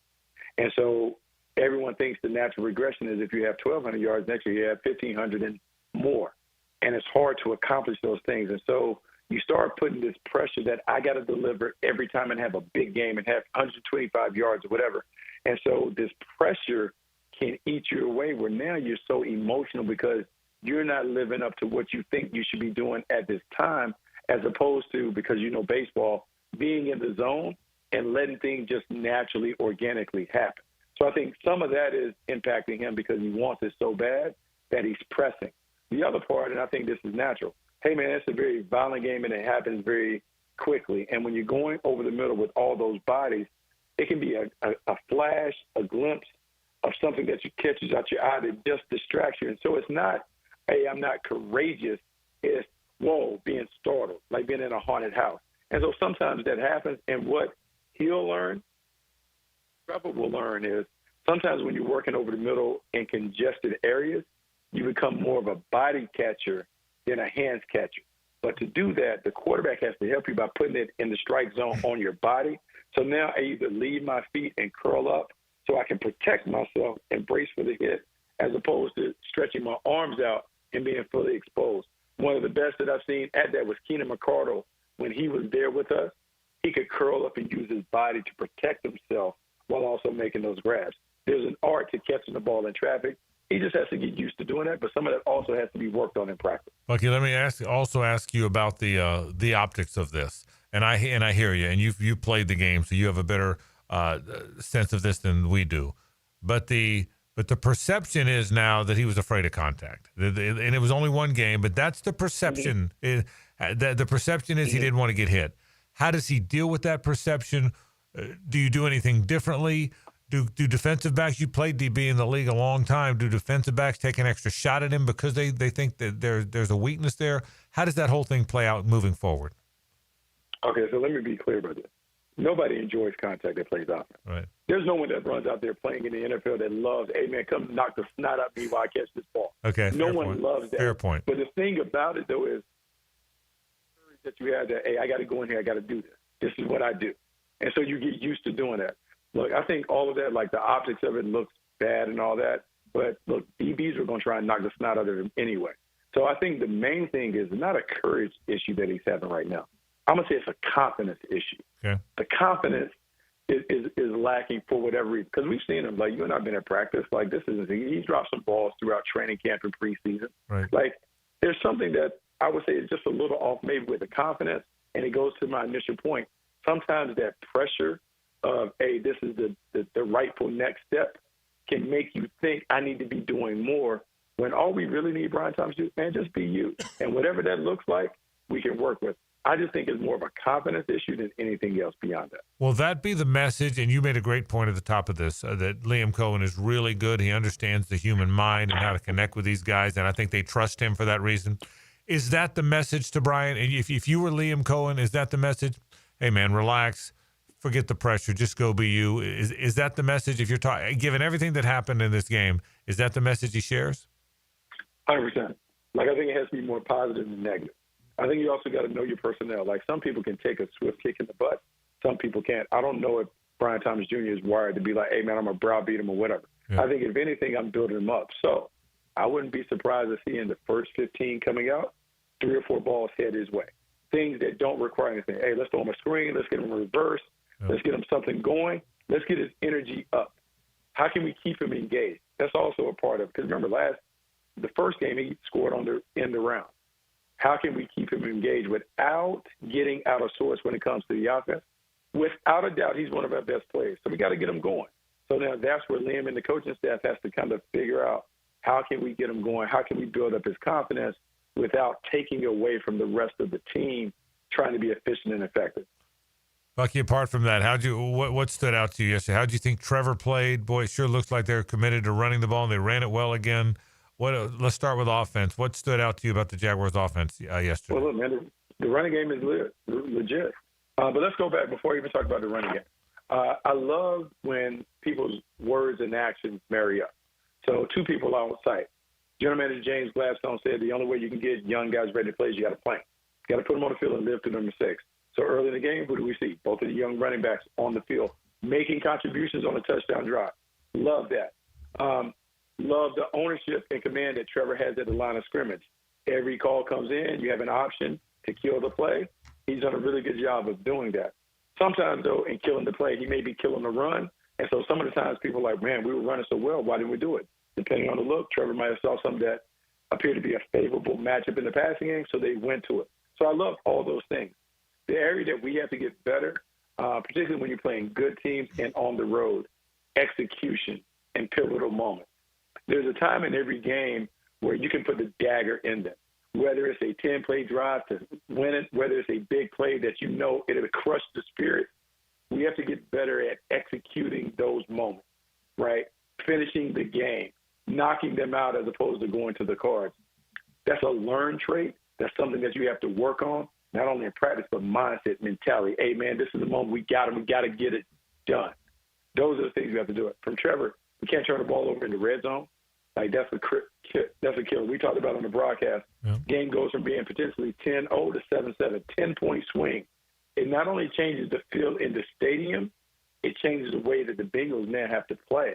For a defense that is turnover obsessed, vision and break, now we're forcing them to throw on our terms as opposed to it being a balanced thing. So it's just the little things. But I'll say this, man, 1-1 where we are, home game, we're still where we want to be. It doesn't matter tightening up the little things so we can be playing our best football the last half of the season. What about the defense? What stood out? I'll give you a couple of things. I think those 2 ends are playing hard, man. At least it feels that way to me. And good for Devin Lloyd. Everybody in the world, me among them, had him beat out by Ventrell Miller, and there was talk about whether they would trade him or cut him or whatever, a former first round. But he was awfully good yesterday. Not just the interception.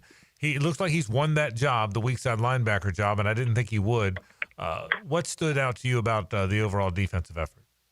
One of the things that says to me, man, they're a hard-playing defense, man. They go hard. They're physical. The things that they talk about, they do. Their actions relate to their words. So they're playing hard. They're getting after it.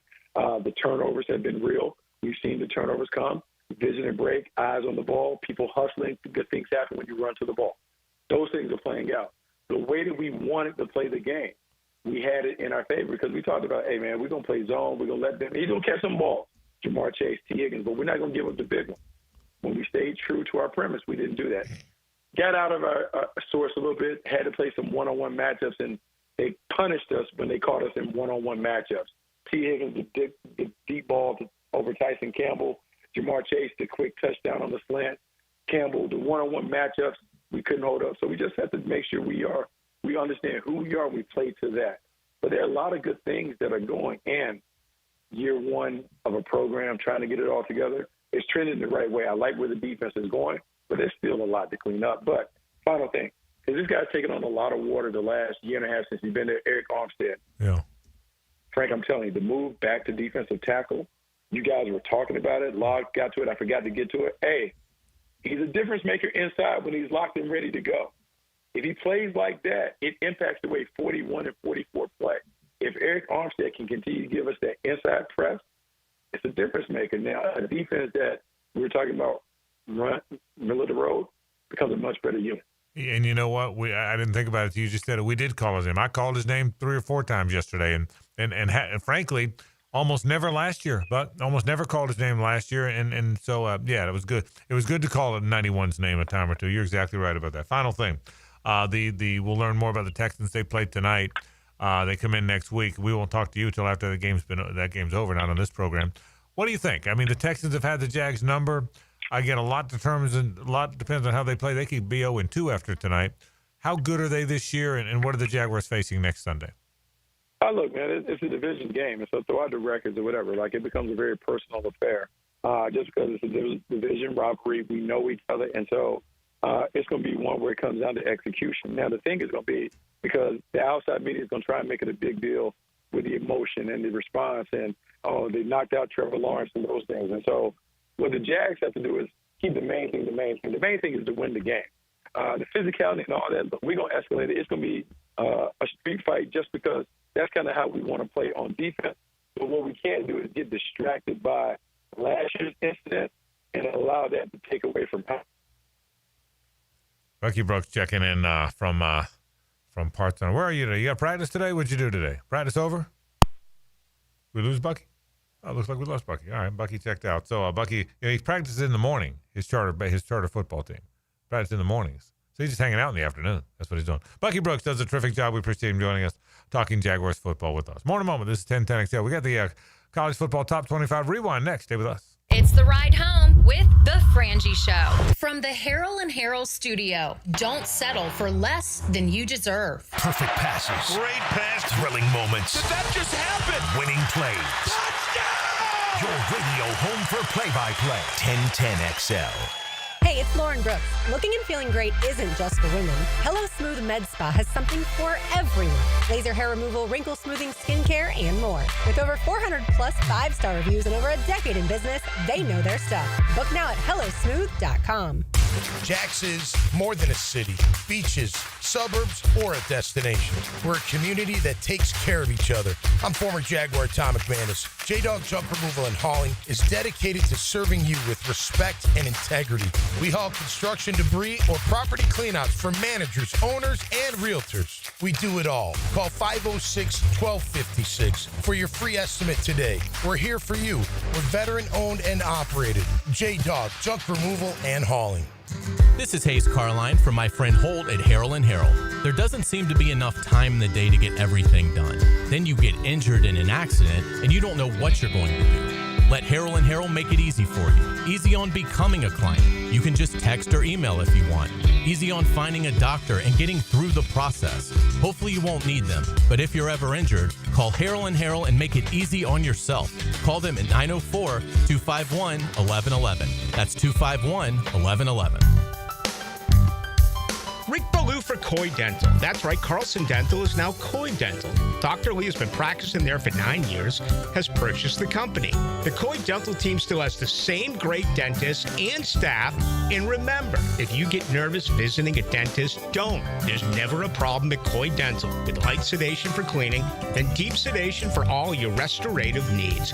Coy Dental, located in Bartram Park. Jacksonville's building a fence along the goal line. This is the Superior Fence and Rail Defensive Player of the Game. Superior Fence and Rail, where quality matters. Trayvon Walker beasted and feasted while in the Queen City. The Jacksonville defensive end recorded 5 tackles over the weekend, with 3 being solo, and would also have a sack in what was a strong day. Numbers like this will have the rest of the league on the lookout for this dominant force, and he's your Superior Fence and Rail's defensive player of the game. You waited forever for your new fence. Then strangers show up. Subcontractors rushing the job. Sent by the company you trusted. Frustrating, right? Superior Fence and Rail promises better. Their professionally trained builders deliver quality you can trust. No subcontractors, no shortcuts. Just the superior craftsmanship your home deserves. When you're on the fence, about a fence, SuperiorFenceandRail.com. After our son's shoulder issues were worsening, we took him to see Dr. Snyder at Southeast Orthopedic Specialists, who recommended PRP treatment. We trusted Dr. Snyder's evaluation and look forward to seeing him pitch again. For the right care, the best care, we highly recommend Southeast Orthopedic Specialists. Relieve pain and get back to life. Southeast Orthopedic Specialists. Universal Roof and Contracting presents the Offensive Player of the Game. Universal Roof and Contracting. The difference is universal. Trevor Lawrence dazzled on Sunday versus Cincinnati. The teal and black quarterback went 24 for 42, tallying 271 yards, and threw for 3 touchdowns in what was a spectacular performance on his part. The Golden One shines so bright, he needs to wear shades, and he's your Universal Roof and Contracting Offensive Player of the Game. Homeowners, storms don't wait, so why should you? Protect your home and your wallet with Universal Roof and Contracting. Save up to 20% on roof replacements and repairs now through September 30th. Financing is available with payments as low as $115. Call 855-ROOF-HELP for your free inspection. Universal Roof and Contracting, protecting your home, building your trust. License number CCC 057165, CBC 1258484. UniversalRoof.com. 1010XL, presented by Farah and Farah, exclusive injury law firm of the Jacksonville Jaguars. Still, present, ready. Farah doesn't flinch. Time now for the College Football Top 25 Rewind. Brought to you by the law firm of Woolsey Morecambe. Take the fear out of the fight. Here's Hayes Carline. All right, we've got lots to get to today on this edition of our College Football Rewind, working with the AP Top 25 poll. JJ, let's get it to South Bend. 4th in the game. Reed, rush comes. Reed pumps, fires. It is caught. Nate Borkicher brings it in. Texas A&M stuns Notre Dame 41-40, earning J.J. LaSelva a game picker-upper, by the way. The Aggies had lost 13 straight road games to ranked teams. And I thought we maybe headed to overtime. Tyler Buckner, the quarterback who was at Notre Dame, left Notre Dame, went back to Notre Dame to play lacrosse, and then wound up being their holder. Just dropped the snap. I mean, it was one of the most veteran players. I mean, the perfect snap on the extra point. And it wound up costing Notre Dame their second loss. The Aggies climbed 6 spots in the poll up to number 10. Meanwhile, the Fighting Irish, 0-2, mind you, are somehow still ranked. Notre Dame fell 16 spots to number 24. Here's the thing. I still think Notre Dame's pretty good. Now maybe 0-2 you shouldn't be ranked, but I think they're pretty good. I mean, I think they played a really good Miami team. They played a really good A&M team. And they lost nail-biters in both games. So I think that's a really good football team that has lost to 2 pretty dang good teams. Let's move it to Rocky Top. 4th down for the Dogs. We're on the Tennessee 28. Snap it back to Stockton. In the pocket, sets up, going for the end zone. Can he get it? Yeah! Yeah! Over the shoulder, London to Humphreys. Gunner dropped it in the bucket, Josh. What a beautiful throw. Beautiful throw, beautiful catch. Georgia survives in Tennessee, 44-41 in overtime. You got to cut the head off the snake. Tennessee had it won a number of times. 4th down play. If you're used to winning, you know how to win. And if you're used to not winning those games, you know how to not win. And that's what happened. But I think they're both really good teams. Give Gunner Stockton credit. A lot of people doubted him. That was a fantastic performance by him. And Joey Aguilar, by the way, the Tennessee quarterback. I think those two teams are going to both have special years, regardless of who won that game. The Bulldogs moved up one spot in the poll to 5th. Hard to believe Georgia is not in the top 4. The voters showed a ton of respect for the Vols, keeping them at number 15, which I have no problem with. No, I'm telling you, that could be two of the best 5 or 6 teams in the country. I mean, I really believe that. I wouldn't want to. I don't know. Not just if you're Florida. I wouldn't want to play Tennessee. I mean, wide receiver was a freak. Unbelievable. Yeah. I mean, 177 yards and 3 touchdowns. Those cornerbacks for Georgia could do absolutely nothing against them. Look, I mean, I know I just picked them to win and they lost, but if they picked Texas, if they played Texas, Ohio State right now, I'd pick them over either one, I think. I mean, they're pretty good. Tennessee looks magnificent, no doubt about it. Georgia's really good. Yeah. JJ, beam us to Atlanta, please. One that's from 55. The snap is off. It is on the way. It's got the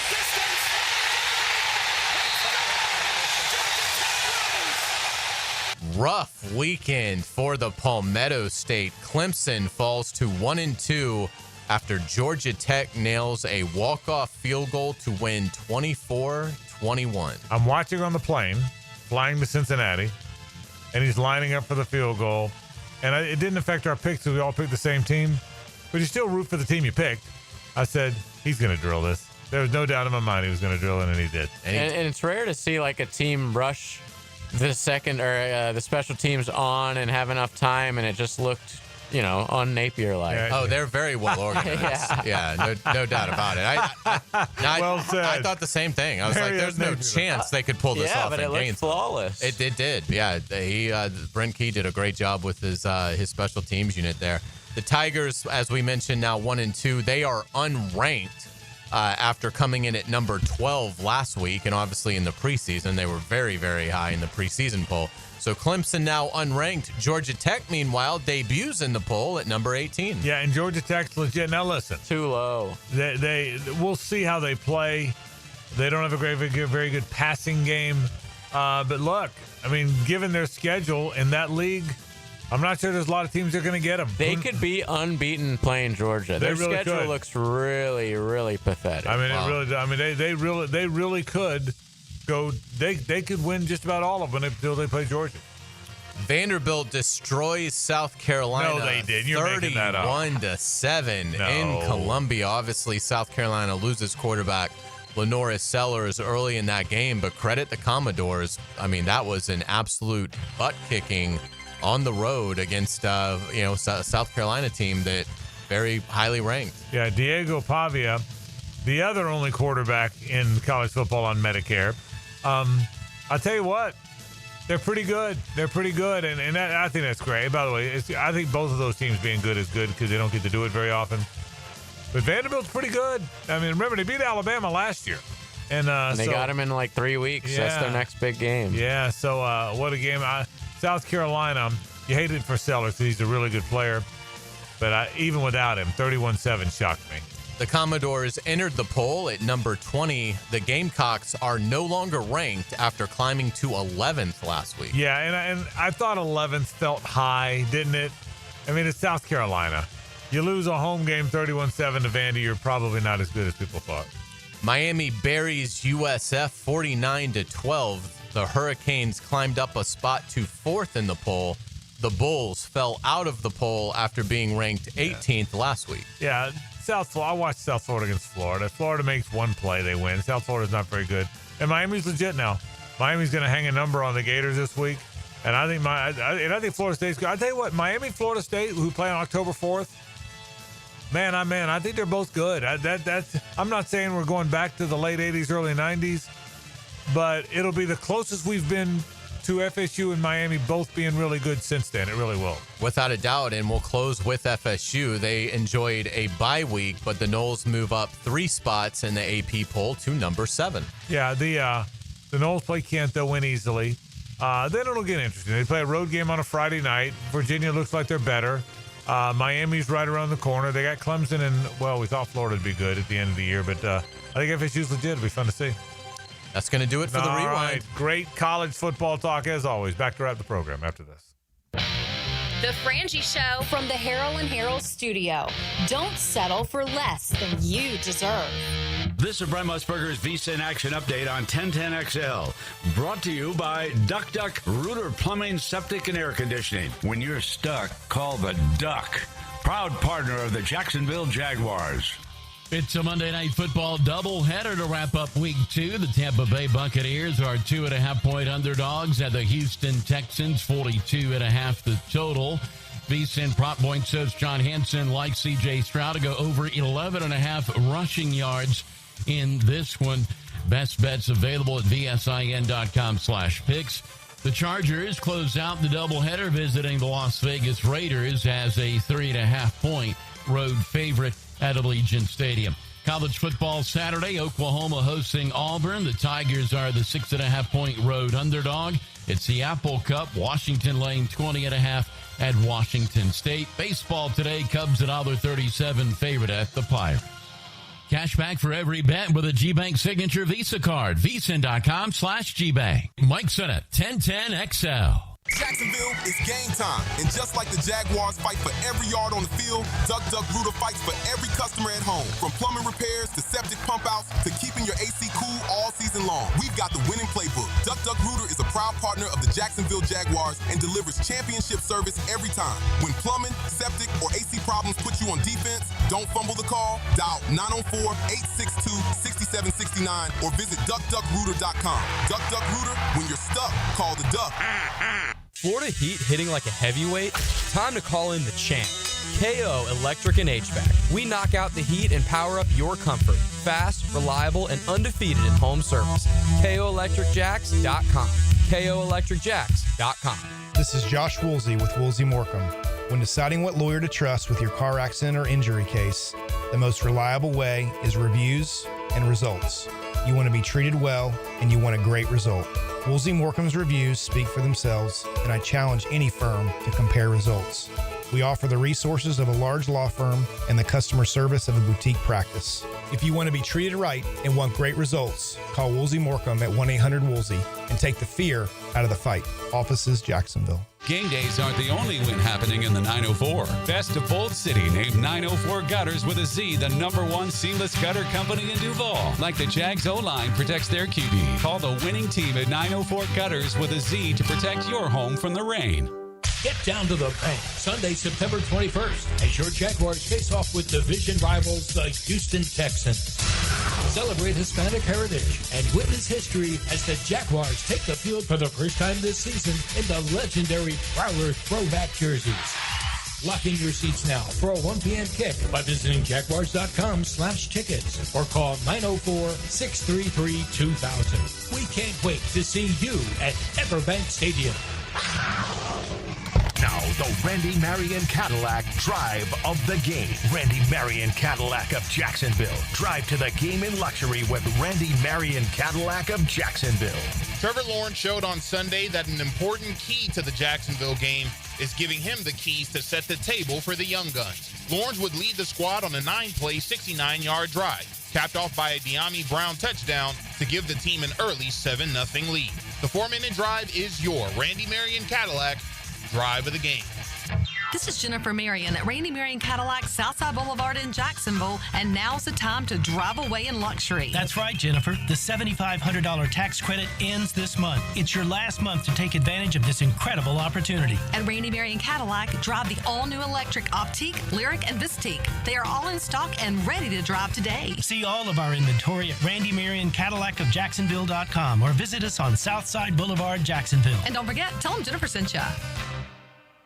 Introducing the Jags Stack at Firehouse Subs. A sub so bold, we had to name it after the team that roars.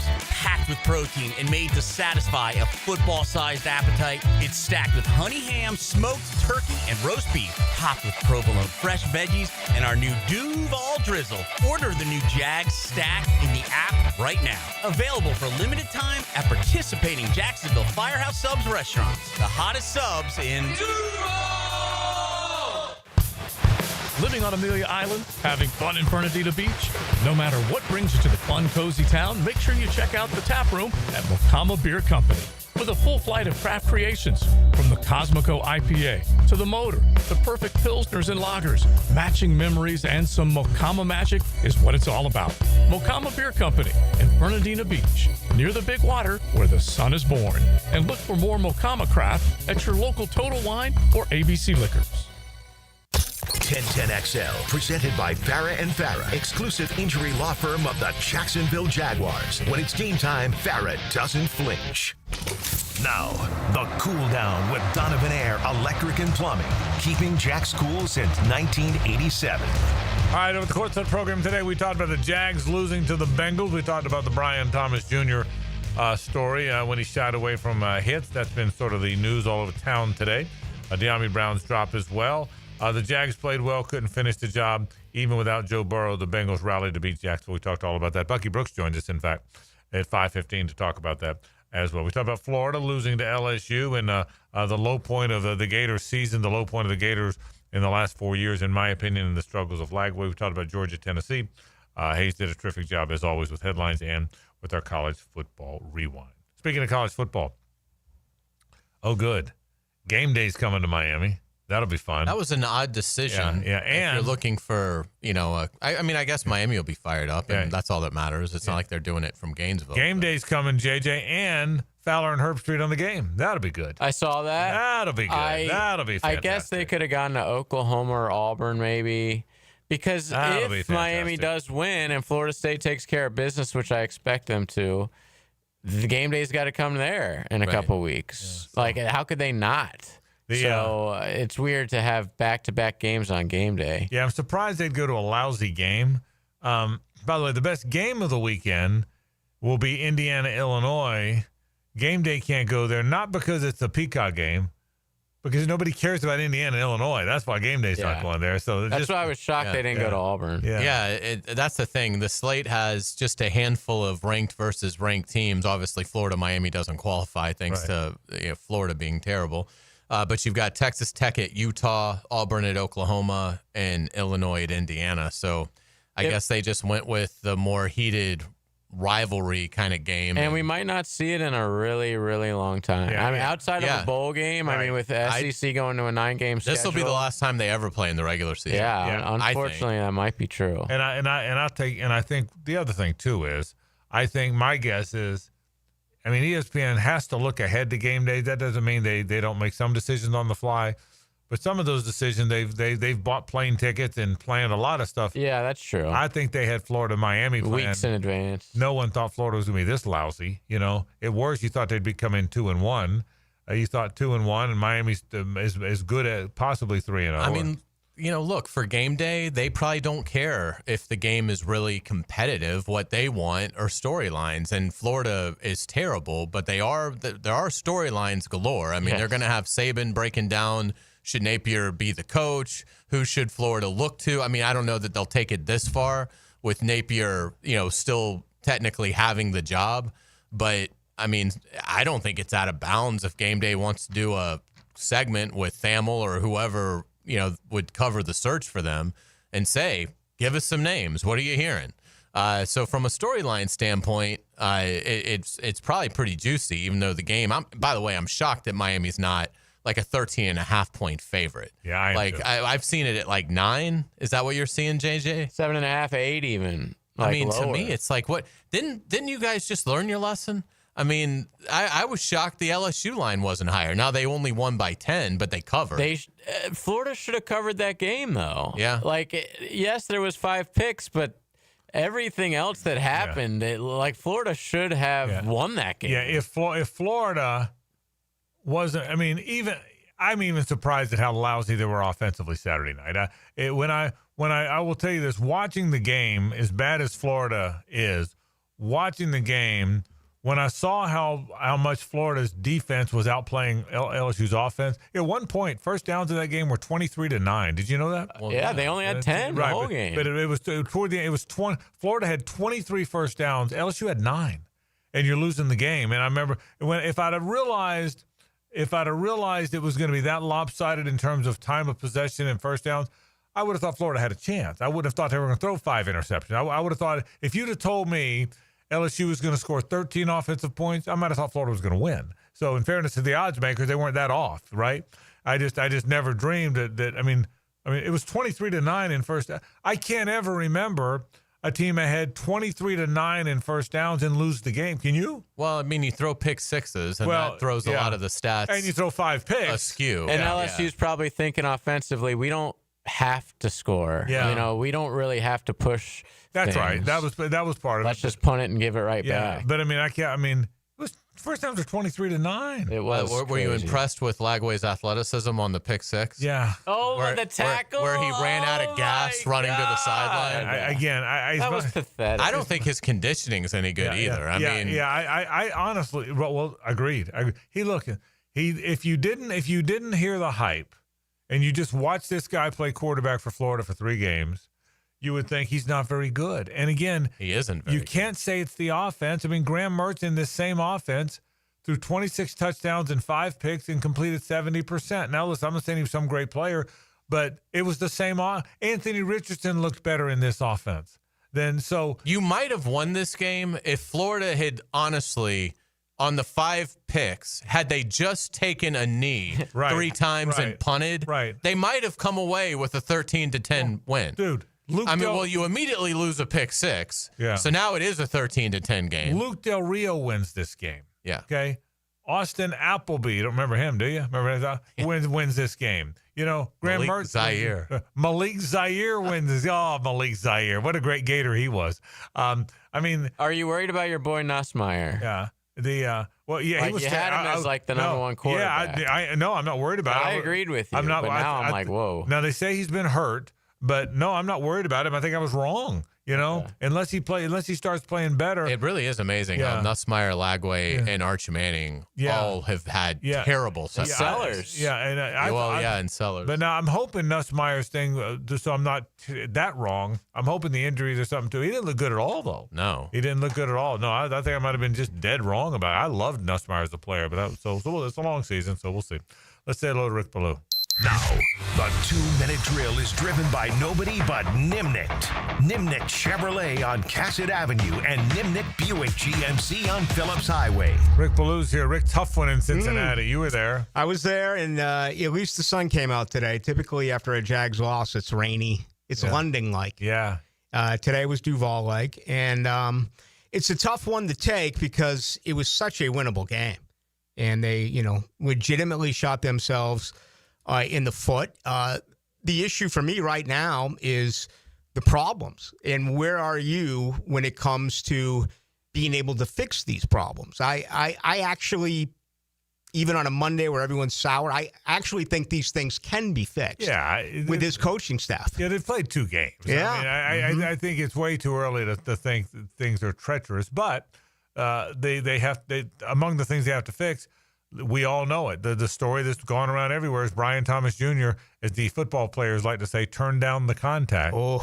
So what happens there is a major, major story, certainly as this season moves. It certainly as the weeks move on. And again, it's the only game it was like that, but it's a story. But that was alarming. I mean, that happened at least 3 times. Could have been more.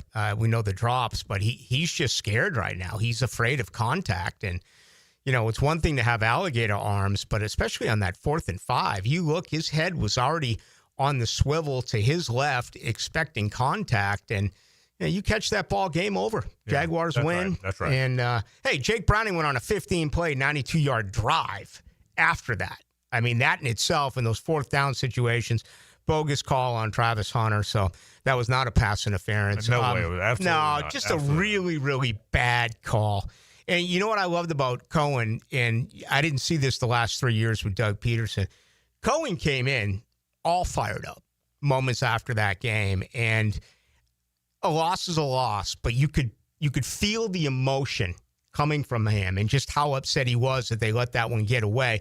I don't know if that affects things down the road, but I'll tell you what, instead of Doug Peterson kind of we got to clean that up, we got to fix that up, this was totally different yesterday for Liam. He's got an edge to it. He was clearly bothered. And I think that's a good thing. If you're a Jaguars fan, you go look at that and say, well, that's a positive. All coming up tonight? All coming up tonight. Yeah. All right, thanks. Rick Ballou. We'll talk plenty of Jags and a whole lot more. That's what we'll do it for our program. Tomorrow, same bad time, same bad channel. For Hayes and JJ, I'm Frank Frangie. So long.